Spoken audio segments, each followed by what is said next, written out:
All right, everyone. Got head coach Ben Olsen here.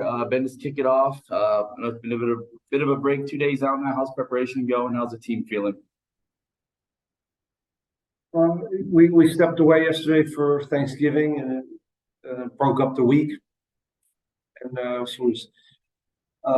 energy was high today, and just there's a different mentality, once you're kind of match day -2, kind of 48 hours ish out from the most important game of our season. And just again, a lot of excitement, a lot of preparation to do still, and make sure we're clear on how we go about this game, and we're able to adapt in different scenarios. But really, it's going to be about our mentality, making sure everybody shows up, and we play at the best of our ability, which is the only way we're going to get out of this with a win. All right, we'll start with Enrique. Go ahead.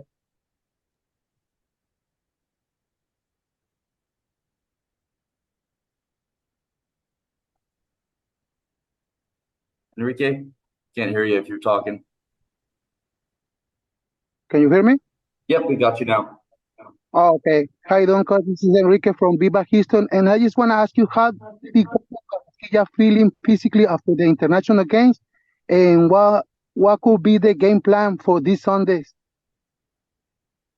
Coco's fine. Coco came back unscathed from his 2 games for Panama, so he'll be ready to go. He's used to this. He's pretty robust and able to turn games around. Enrique, I don't want to get into the game plan too much for you, buddy. But again, as I'll say over and over, we're gonna have to be our best. This team is very good that we're going up against. Maybe the best team in the league at this point. They just knocked off a #1 kind of seed in the West, and since May they've been on fire. So just a real tough task for us, but because we're home and the kind of the form we're also in, we have confidence that we can get the job done. I'm just looking forward to Sunday. Sorry. All right, Rudy, go ahead. Hey, Coach, how you doing? Good. Hey, this is the first single elimination match for your team in the playoffs. You've been here before with the U.S. Open Cup tournament, but how do you prepare your players mentally for a game of such magnitude and maybe playing against a rival or a struggling rival like Sporting Kansas City? Well, we're not doing much different. We didn't do much different against Salt Lake. We didn't do much different when we were preparing for Miami in the Open Cup finals. We prepare the way we prepare, and it seems to be a good recipe for these guys. The staff does a great job of preparing our squad physically and mentally, and making sure we're clear on who they are, and kind of reiterating constantly who we are and what makes us good, what makes us not so good. So this is a process that's been going on all year long. So it's really about just buttoning up who we are and making sure they're clear on Kansas City's strengths and weaknesses, and then let the balls roll. Both teams know who they are at this point. No sense in overthinking it. And again, both teams will have high energy. It's going to be combative. It's going to be physical. So all those things get revved up in the playoffs. Chances are, you don't get as many chances, or have to be efficient. But really, both teams are going to play the way they play, and I think it makes for a pretty good matchup and a cagey game. And obviously, you would want to get the win in the first 90 minutes, but do you prepare for, obviously extra time and penalty? Is that something you emphasize throughout the week as well, or not? Not really. We've all done that before. The substitution pattern. Sometimes you might think through that a little bit more as you go, but if it is tied, but really it's about us trying to win the game. And again, if that's in regular time, great. If that's in overtime, great. If that's in PKs, great. I don't care which one it is necessarily. I just want to. We just want to move on. So that we have plans for. But it's you can't overplan because the games happen and you got to be on your toes, and that's the beauty of soccer. You have to adapt it as the game goes. Goals change games, injuries, substitutions, tactics, game state, everything is changed throughout the game. So we'll have to be resilient and adapt like we have been over the last couple of months. Thanks, Coach. Best of luck on Sunday. Thank you. Jesus, go ahead. Hey, Coach. You mentioned that there was a different feeling to today's practice. Did that come from the coaches getting the players up, or did it just come from the players? Did you feel that they themselves brought that extra bit to today's practice? I missed that first part, Jesus. Try it again. I think it was the mentality of the players, extra juice. No, I think it's just natural. They understand it's a big game, and they're just starting to get excited for it. It's a long 2 weeks. The break is, never comes at a good time. Really, it's always a slog. And now you could smell the game, and I think that just organically gets everybody a little bit more dialed in. And focused and just excited. The team has gotten a lot more national attention, and for good reason. Players have been on more national media. You as well.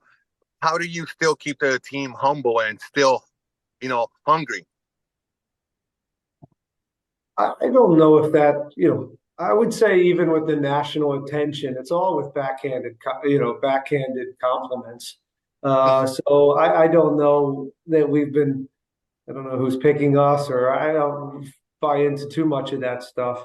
I would say this, I guess it's a very good thing, right? That's part of this process for, us as a staff and players, and also for the front office. Pat and Asher and ownership is to get more eyes on this club, because it has been somewhat irrelevant for a while. So I think that is part of our kind of job here right now, and winning helps that. So I think the guys have embraced it, and I don't think that they have this belief that we're better than we are, and I think that's not an issue with this team. They kind of do what they do. They don't get caught up in a lot of that stuff, or at least they haven't up until this point. And more eyes is good. I think there's a lot of players that have been in the media throughout their career. We've got some guys that have been in these moments and MLS Cups, World Cups, qualifiers, and have a bunch of microphones in their face. So I don't think it's too big of an adjustment for most of these guys. Final question on my part. We just heard that the game is almost near sell out, and it's also the final home game. What does that mean? That throughout the season, you and the rest of the players kept asking fans, "Hey, come out to see us." And finally, on the final game, on a very possibly the most important game of the season to date, it'll be almost full. That's another sign that we're, getting back to where we need to be. I'd love it to be a sellout in May. But, again, that takes time. And so the fact that, again, we have more attention, more eyeballs, both locally and nationally is a really good thing. And that translates to excitement from a city that is, soccer fans and non-soccer fans. They like this city. It's a proud city. And I've noticed that since I've been here. And they want champions, whether it's the Astros or Texans or the Rockets. And us, they want to, or the Dash, they want winners, and so we got to do our part, and the fruit of that is that you get a packed stadium and cheering you on, which is going to be a big boost for our players to hopefully get the result. Thank you, Coach. Thank you. All right, we'll go with Sam. Sam, go ahead. Happy Thanksgiving, Coach. Happy Thanksgiving, sir.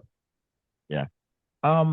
These 2 weeks break, do you feel it cooled off the momentum that your team has got coming into these semifinals?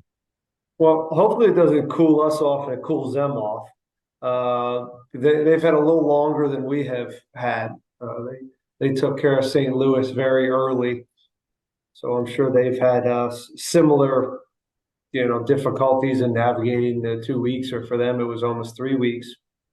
So I don't know. I think it's about equal, whether or not, I do think how everybody prepares during these 2 weeks is differently, or is different, and everybody has practice in it, in leading into this with the bye weeks over the year. You have 2 or 3 to kind of practice on how to get out of this in the right way, and what does your team look like after a 2 week kind of rest from games. So we've done okay. I think we've done pretty well coming out of breaks. So we stick to our formula. They might have a different one. Who knows? I'm not sure, Sam. Both teams are hot, and both teams have a rest. Yeah, just like you said, they took care of St. Louis in 2 games. Dynamo went to the 3rd game to take care of their opponent. And when you look at this team, you've been here before. You knocked them out in the US Open Cup, and Sporting Kansas kind of started their season slowly, getting to their stride, and Dynamo are here. Looking at the nature of the knockout stage, is winner takes it all.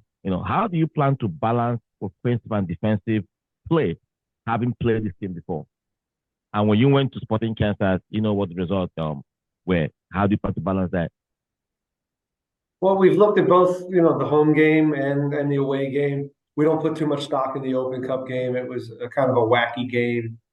We were down a man, and it was a tricky one. So we don't put too much stock in that. But I think at this part of the season, everybody knows who they are and who the opponents are, and you've played them enough.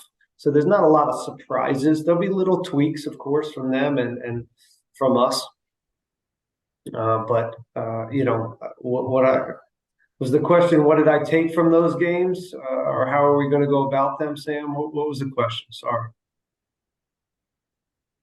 All right, thank you, and wish you all the best on Sunday. Okay, good. Sam. Glad I kind of half answered that one.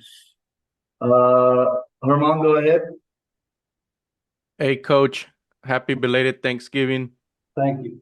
In the spirit of the holiday, it's a nice time to reflect and look back at what we're grateful for. I wanted to ask you, I understand your philosophy is I'm worried about the next step and to continue winning and going to the next round, but my sister taught me this, it's okay to take a pause and reflect back at what you've done. And a lot of our fans yesterday on our social media outlets, we're grateful for the year the Dynamo are having. We're grateful for Ben Olsen.